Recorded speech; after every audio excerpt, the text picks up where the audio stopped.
Capítulo 27. Uma tarde na casa de pedra. Aonde você está indo toda arrumada, Anne? David queria saber. Você está um arraso nesse vestido. Anne descera para almoçar usando um novo vestido de musselina verde pálido, a primeira cor que ela usara depois da morte de Matthew. Ficava muito bem nela, fazendo ressalta os delicados tons florais de seu rosto e o brilho acobreado dos seus cabelos. David, quantas vezes tenho que lhe dizer que não, para não usar essas palavras? Disse ela, repreendendo. Estou indo a Echo Lodge. Leve-me com você, implorou David. Eu levaria, se fosse de charrete, mas vou caminhando e é muito longe para suas pernas de 8 anos de idade.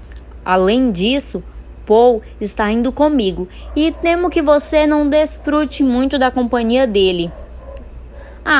Agora gosto muito mais de Paul do que antes, respondeu, começando a fazer ameaçadoras invasões em seu pudim. Desde que me tornei um bom menino, não me importo tanto que ele seja melhor. Se eu continuar assim, um dia o alcanço, tanto nas pernas quanto na bondade. E Paul é muito bondoso com a gente, os meninos do segundo ano. Ele não deixa os meninos maiores mexer conosco e nos ensina muitos jogos. Como foi que Paul caiu no córrego ao meio-dia ontem? Perguntou Anne.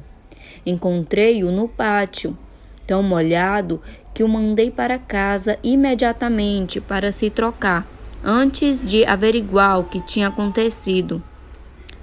Bem, foi meio que um acidente, explicou David. Ele enfiou a cabeça de propósito, mas o resto caiu por acidente. Estávamos todos no córrego e Prilly Rogerson ficou com raiva de Paul por causa de alguma coisa. Ela é terrivelmente má e ofensiva, apesar de ser bonita, e falou que a avó dele faz cachinhos no cabelo dele todas as noites. Paul não teria se importado com o que ela falou, eu acho, mas Grace Anderson riu e Paul ficou muito vermelho porque Grace é a garota dele. Você sabe, ele está completamente louco por ela. Leva flores e carrega os livros dela até bem mais além da estrada à beira-mar. Ele ficou vermelho igual a uma beterraba e respondeu que a avó não fazia nada daquilo, que o cabelo dele é cacheado de nascimento. E então ele se abaixou na margem e colocou a cabeça na água para mostrar. Não foi na nascente de onde tiramos água para beber, acrescentou ao ver o olhar horrorizado de Marília. Foi naquela que fica mais abaixo, mas a margem estava escorregadia e ele caiu direto. Garanto que a queda foi um arraso. Oh, Anne, eu não quis dizer isso. A palavra escapou antes de eu pensar. Foi uma queda esplêndida. Ele parecia tão engraçado rastejando pela margem acima, todo molhado e enlameado. As meninas riam até não poder mais. Só Grace que não. Ela parecia triste. Grace é uma boa menina, mas tem o nariz empinado. Quando eu ficar grande o bastante para ter uma garota, não vou querer uma de nariz empinado. Vou escolher uma com nariz lindo, igual o seu, Anne. Um menino que lambuza tanto o rosto com cauda enquanto come pudim nunca fará com que uma moça olhe para ele, disse Marília com severidade. Mas eu vou lavar meu rosto antes de sair para namorar, protestou David, tentando melhorar as coisas ao esfregar o dorso das mãos na sujeira.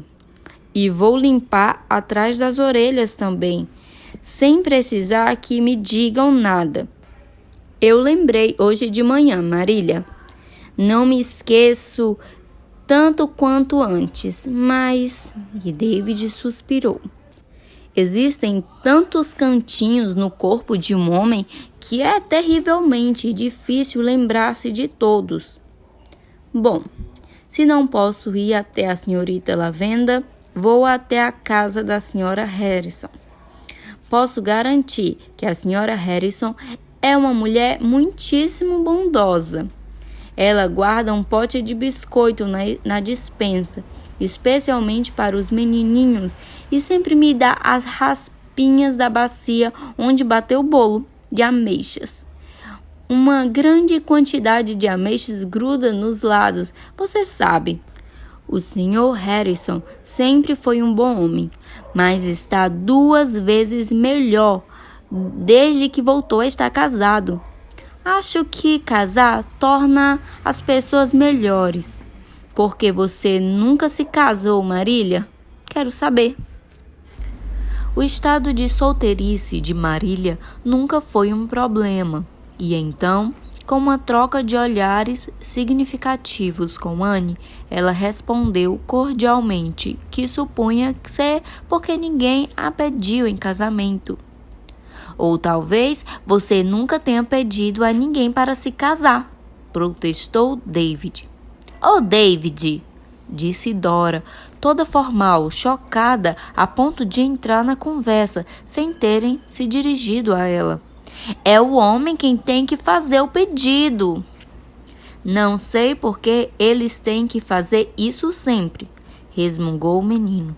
Parece que tudo neste mundo está a cargo dos homens. Posso comer mais um pedaço de pudim, Marília? Já comeu mais do que é conveniente, disse Marília. Porém, ela lhe serviu uma segunda porção moderada. Eu queria que as pessoas pudessem viver de pudim. Por que não podem, Marília? Quero saber. Porque logo ficariam enjoadas de comer só isso. Pessoalmente, eu gostaria de provar, replicou o cético David. Mas acho que é melhor comer pudim só nos dias que tem peixe no almoço e visitas do que nunca comer. Eles nunca têm sobremesa na casa de Milt Balter. Milt diz que, quando recebem visita, a mãe dele lhe serve queijo e ela mesmo corta um pedacinhozinho para cada um, e um a mais por educação. Se Milt Balter fala assim da mãe dele, você não tem necessidade de repetir, ralhou Marília. Pela minha alma! Dave tinha aprendido a expressão com o Sr. Harrison e a usava com grande gosto. Milt falou isso como um elogio. Ele tem muitíssimo orgulho da mãe, pois as pessoas comentam que ela consegue tirar até água de pedra. Acho que aquelas galinhas irritantes estão no meu canteiro de amor perfeito, disse Marília, levantando-se e saindo apressadamente para o quintal. As difamadas galinhas não estavam perto do canteiro de amor perfeito, e Marília nem olhou para aquele lado. Em vez disso, sentou-se na portinhola do porão e riu até sentir vergonha de si mesma. Quando Anne e Paul chegaram à casa de pedra naquela tarde, encontraram a senhorita Lavenda e Charlotte IV no jardim, capinando, rastilhando e podando com toda vontade. A senhorita Lavenda, alegre e doce, usando os babados e rendas que tanto amava, largou a tesoura e correu jubilosa para encontrar seus visitantes, enquanto Charlotte IV abriu um largo sorriso de felicidade. Bem-vinda, Anne! Imaginei que viria hoje. Você pertence à tarde e ela aqui a trouxe. As coisas que se pertencem sempre chegam juntas. Quantos problemas seriam evitados apenas se as pessoas soubessem disso, mas não sabem e assim desperdiçam uma energia maravilhosa movendo céus e terra para tentar reunir coisas que não se pertencem. E você, Paul, ora, como cresceu! Está metade de uma cabeça maior do que quando veio aqui antes. Sim, comecei a espichar, como Eva formigueira à noite, como diz a senhora Linde, respondeu Paul, francamente encantado com o fato. Vovó diz que é o mingau que está fazendo efeito, finalmente. Talvez seja, só Deus sabe. Paul suspirou profundamente. Comi o suficiente para fazer qualquer um crescer. Espero que, agora que comecei, continue espichando, até ficar tão alto quanto meu pai. Sabia que ele tem 1,80 m, senhorita Lavenda? Sim, a senhorita Lavenda sabia. O rubor aumentou por um instante em suas bochechas.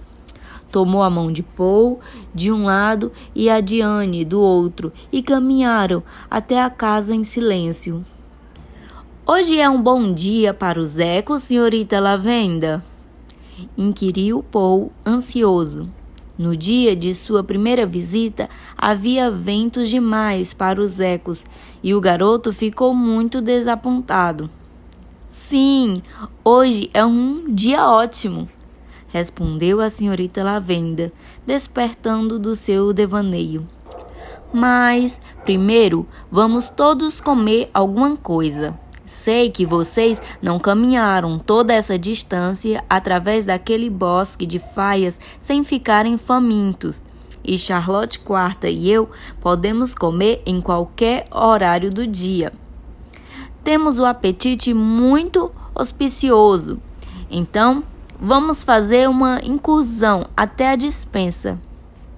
Felizmente, é encantadora e está repleta. Eu tinha o pressentimento de que receberia visitas hoje, e então nós nos preparamos. Acho que a senhorita é uma das pessoas que sempre tem coisas boas na despensa, declarou Paul. Vovó também é assim, mas ela não aprova lanches entre refeições. Não sei, acrescentou meditativamente.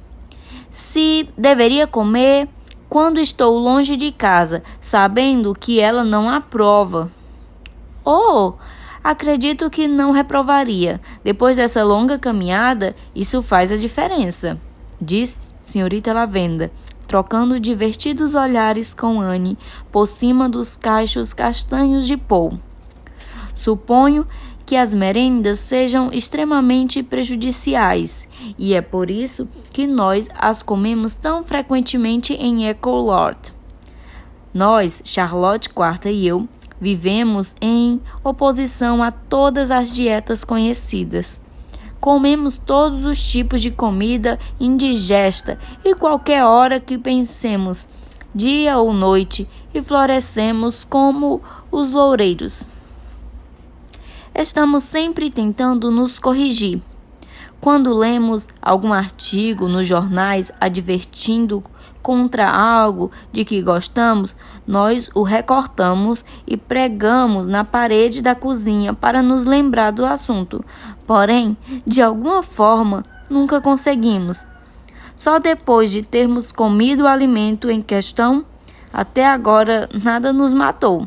Mas Charlotte ficou conhecida por ter pesadelos depois de comer sonhos, tortas de carne e bolo de fruta antes de se deitar. Vovó me deixa beber um copo de leite e comer uma fatia de pão com manteiga antes de ir para a cama. E aos domingos à noite ela põe geleia no pão, disse Paul. Então, as noites de domingo sempre me alegram, por mais de uma razão. Domingo é um dia muito longo na estrada à beira-mar.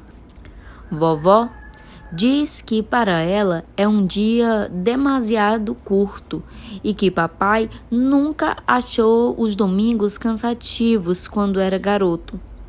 Não parecia tão longo se eu pudesse conversar com as minhas pessoinhas de pedra. Mas nunca faço isso, pois aos domingos vovó não aprova.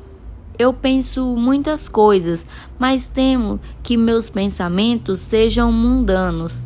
Vovó diz que nunca devemos pensar em nada além de pensamentos religiosos ao domingo. Mas a professora que disse uma vez que cada pensamento realmente belo era religioso, não importa sobre o que seja ou em que dia pensemos. Mas tenho certeza de que a vovó acha que só podemos pensar nos sermões e nas lições da escola dominical. E quando surge uma diferença de opinião entre vovó e a professora, não sei o que fazer. No meu coração. Paul colocou a mão no peito e ergueu os sérios olhos azuis escuros para o semblante compreensivo da senhorita Lavenda. Eu concordo com a minha professora, mas veja bem, vovó já educou meu pai da própria maneira e teve um êxito brilhante com ele. E a professora não criou ninguém ainda, embora esteja ajudando a educar David e Dora. Só que o resultado você só saberá depois que eles tiverem crescido. Então, algumas vezes, sinto que é mais seguro fazer o que diz minha avó. Penso que sim, concordou Anne solenemente. De qualquer maneira, ouso dizer, se sua avó e eu explicássemos o que realmente queremos dizer, a maneira peculiar de cada uma, descobriríamos que pensamos praticamente igual. Mas é melhor que você haja como ela diz, considerando que é o resultado de uma experiência. Teremos de esperar até os gêmeos crescerem para verificar se o meu método é igualmente bom. Depois da merenda, eles voltaram ao jardim, onde Paul conheceu os ecos, para sua alegria e deleite, enquanto Anne e a senhorita Lavenda conversavam sentadas no banco de pedra sobre o álamo. Então, você parte no outono? Perguntou a senhorita Lavenda melancólica. Eu deveria estar feliz por você, Anne, mas estou de forma egoísta, extremamente triste. Sentirei tanto a sua falta. Algumas vezes acho que não vale a pena fazer amigos. Eles se vão de nossa vida após um tempo e deixam uma ferida muito pior do que o vazio anterior a eles. Isso parece algo que a senhorita Eliza Anderson poderia ter dito, mas nunca a senhorita Lavenda, disse Anne. Nada é pior do que a sensação de vazio. E eu não estou indo embora da sua vida. Existem as cartas e as férias. Querida, receio que a senhorita esteja um pouco pálida e cansada. Oh, oh, oh! Gritava Paul, na vala de pedra, onde estivera fazendo todo tipo de ruído, diligentemente. Não todos melodiosos, mas quando retornavam, estavam transmutados em som de ouro e prata pelas fadas alquimistas do rio. A senhorita Lavenda fez um movimento impaciente com suas belas mãos. Só estou cansada de tudo, até mesmo dos ecos. Não há mais nada em minha vida além de ecos, ecos de esperança perdidas, sonhos e alegrias. São famosos e zombadores. Oh, Anne, é horrível falar essa coisa na frente das visitas. É que eu estou ficando velha e isso não combina comigo. Sei que serei horrivelmente esquisita quando tiver 60 anos, mas talvez tudo que eu precise seja algum remédio. Naquele momento, Charlotte IV, que havia desaparecido depois da refeição, retornou e anunciou que ao lado nordeste do campo do Sr. John Kimball estava vermelho de morangos temporães e perguntou se senhorita Shirley não gostaria de colher alguns. Os primeiros morangos para o chá, exclamou a senhorita Lavenda. Oh, Não estou tão velha quanto pensei. E não preciso de alguma pílula sequer. Meninas, quando vocês voltarem com os morangos, vamos tomar chá aqui sobre o álamo prateado. Vou preparar tudo, inclusive um creme caseiro. Anne e Charlotte IV dirigiram-se ao campo do Sr. Kimball, um lugar remoto e verde, onde o ar era suave como veludo, fragrante como um leito de violetas e dourados como âmbar. Oh, não é doce e fresco aqui? Anne inspirou. Sinto como se estivesse bebendo a luz do sol. Sim, madame, eu também. Exatamente como me sinto, madame, concordou Charlotte IV, que teria dito precisamente a mesma coisa se Anne comentasse que se sentia como um pelicano selvagem. Sempre após uma visita de Anne a Echo Lodge, Charlotte subia até o seu quartinho sobre a cozinha e, diante do seu espelho, tentava falar, agir e mover-se como Anne. A jovem nunca poderia admitir que conseguia, mas a prática leva à perfeição. Como tinha aprendido na escola, e Charlotte tinha esperança de que conseguiria aprender com o tempo o truque daquele delicado levantar de queixo, do repentino brilho ofuscante nos olhos, daquela maneira de andar como se fosse um ramo balançando pelo vento. Anne fazia parecer tão fácil. Charlotte IV admirava, de todo o coração. Não era como se considerasse muito bonita. A beleza de Diana Barry, com as bochechas carmesins e cachos negros, eram muito mais do gosto de Charlotte do que o encanto enluarado de Anne, com seus luminosos olhos acinzentados e rosado pálido, inconstante de suas bochechas. Mas eu preferiria parecer com a senhorita a ser bonita, disse ela a Anne com sinceridade. Anne riu, degustando o mel do elogio e lançando fora o ferrão. Estava acostumada a receber elogios mistos.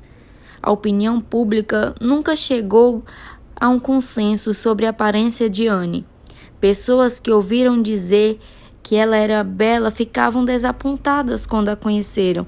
Pessoas que ouviram dizer que ela era sem graça, depois de vê-la, questionavam onde estavam os olhos a quem lhe fez essa afirmação. A própria Anne nunca acreditou que era bonita. Quando olhava para o espelho, tudo que via era um rostinho pálido, com 7 sardas sobre o nariz. O espelho nunca revelava o fugaz e sempre variante gama de sentimentos que iluminava suas feições, como uma rosada chama luminosa, ou feitiço dos risos e sonhos que se alteravam em seus grandes olhos. Ainda que Anne não fosse bonita no sentido estrito da palavra, sua aparência tinha certa distinção e charme evasivo que causava em quem contemplava uma prazerosa sensação de satisfação. Com sua suave mocidade e todas as possibilidades fortemente percebidas. Aquele que conhecia bem Anne sentiam, sem se dar conta, que seu maior atrativo era a áurea de possibilidades que a circundava.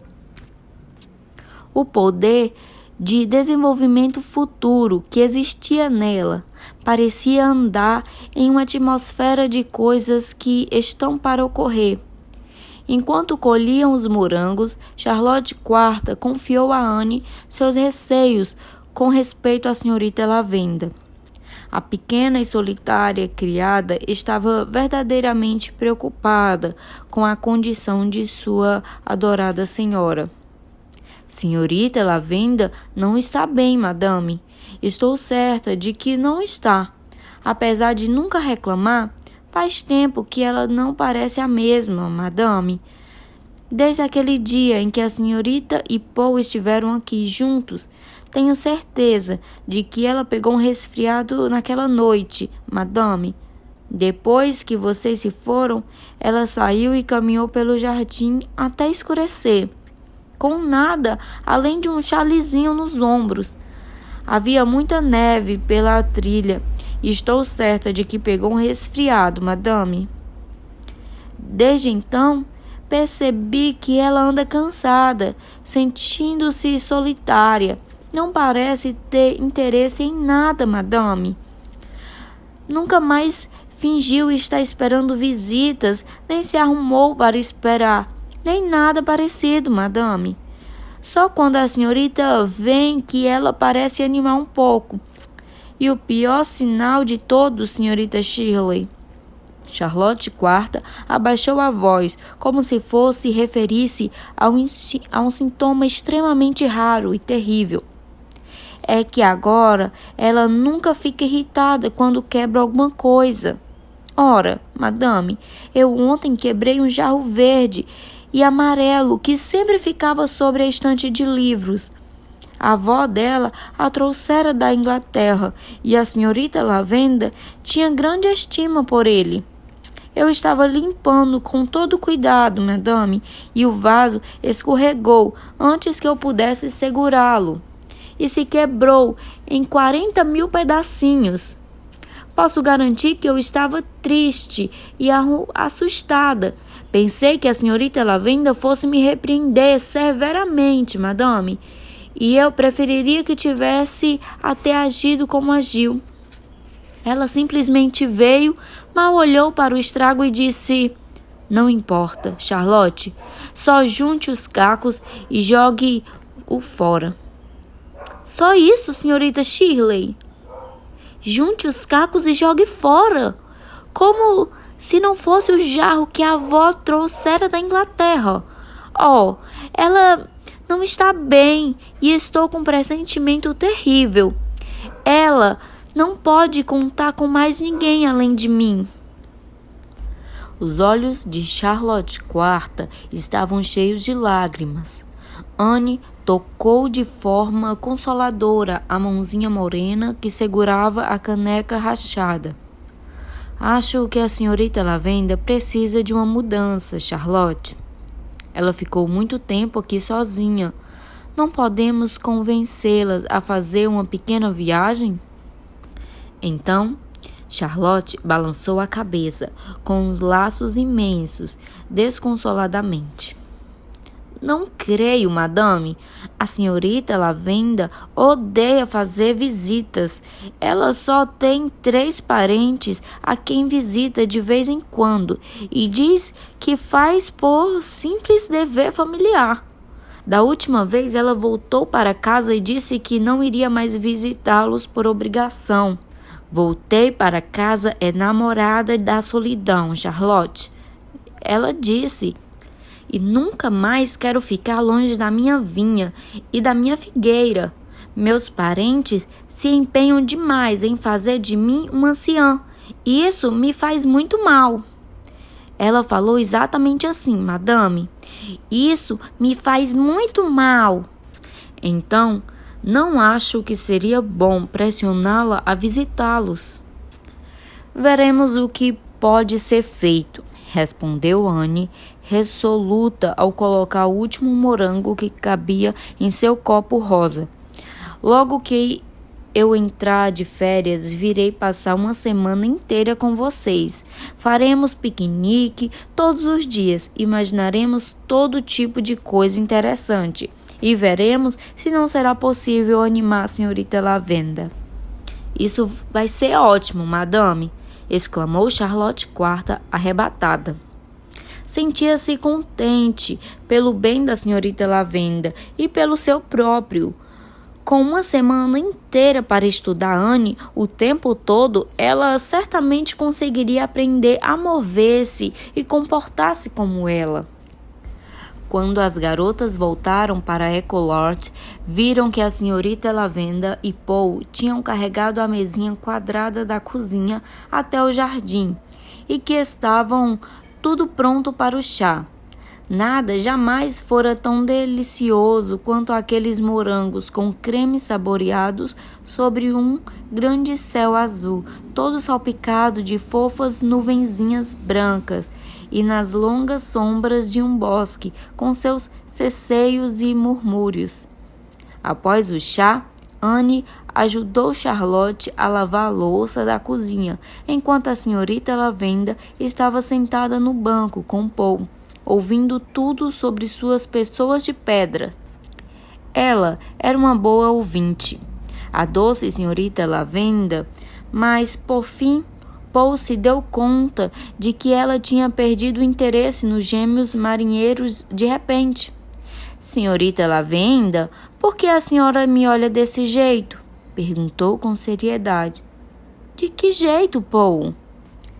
Como se estivesse olhando através de mim, para alguma outra pessoa que eu a faça lembrar, respondeu Paul, que tinha ocasionais lampejos de compreensão tão impressionantes que não era exatamente seguro guardar segredos quando eles estavam por perto. Você me fez lembrar de alguém que conheci há muito tempo, disse a senhorita Lavenda sonhadora. Quando a senhorita era jovem? Sim, quando eu era jovem. Eu pareço muito velha para você, Paul? Sabe, não consigo me decidir a respeito disso, admitiu confidencialmente. Seu cabelo parece velho. Nunca conheci uma pessoa jovem com cabelo branco. Mas, quando a senhora sorri, seus olhos são tão jovens quanto os de minha linda professora. Sabe, senhorita Lavenda? A voz e o rosto de Paul eram solenes como os de um juiz. Acho que a senhorita seria uma esplêndida mãe. Seus olhos têm exatamente o olhar certo, como o que minha mamãezinha sempre tinha. Acho que é uma pena que a senhorita não tenha filhos. Tenho um garotinho nos meus sonhos, Paul. Oh, tem mesmo? Quantos anos ele tem? Mais ou menos a sua idade, eu acho. Deveria ser mais velho, porque sonho com ele desde muito antes de você nascer. Mas nunca o deixarei ter mais do que 11 ou 12 anos, porque se eu deixar, algum dia ele crescerá de uma vez e eu perderei. Eu entendo, assentiu com a cabeça. Essa é a beleza das pessoas dos sonhos. Elas ficam na idade que queremos. A senhorita, a minha linda professora e eu somos as únicas pessoas no mundo que eu sei que têm amigos assim. Não é engraçado que tenhamos encontrado uns aos outros? Mas acho que esse tipo de pessoas sempre se encontra. Vovó nunca teve amigos imaginários e Mary Joy pensa que estou mal da cabeça porque tenho. No entanto, acho que é maravilhoso. A senhorita entende. Conte-me tudo sobre seu garotinho dos sonhos. Ele tem olhos azuis e cabelos cacheados. Ele chega furtivamente e me acorda com um beijo todas as manhãs. Então, brinca aqui no jardim o dia inteiro. E eu brinco com ele. Conhecemos muitos jogos, organizamos corridas, conversamos com os ecos e eu conto história. E quando chega o entardecer... Eu sei, interrompeu Paul avidamente. Ele vem e senta ao seu lado assim. Pois é óbvio que aos 12 anos ele seria muito grande para sentar no seu colo e recosta a cabeça em seu ombro assim. E a senhorita coloca os braços ao redor dele e o abraça apertado, bem apertado, e apoia as bochechas na cabeça dele. Sim, exatamente assim. Oh, a senhorita realmente entende. Anne os encontrou ali, quando saiu da casa de pedra, e algo no semblante da senhorita Lavenda a fez detestar ter que perturbá-los. E sei o que devemos ir, Paul, se quisermos chegar antes do escurecer. Senhorita Lavenda, em breve me convidarei para ficar hospedada em Ecolord por uma semana inteira. Se vier por uma semana, farei com que fique 2, ameaçou a senhorita Lavenda.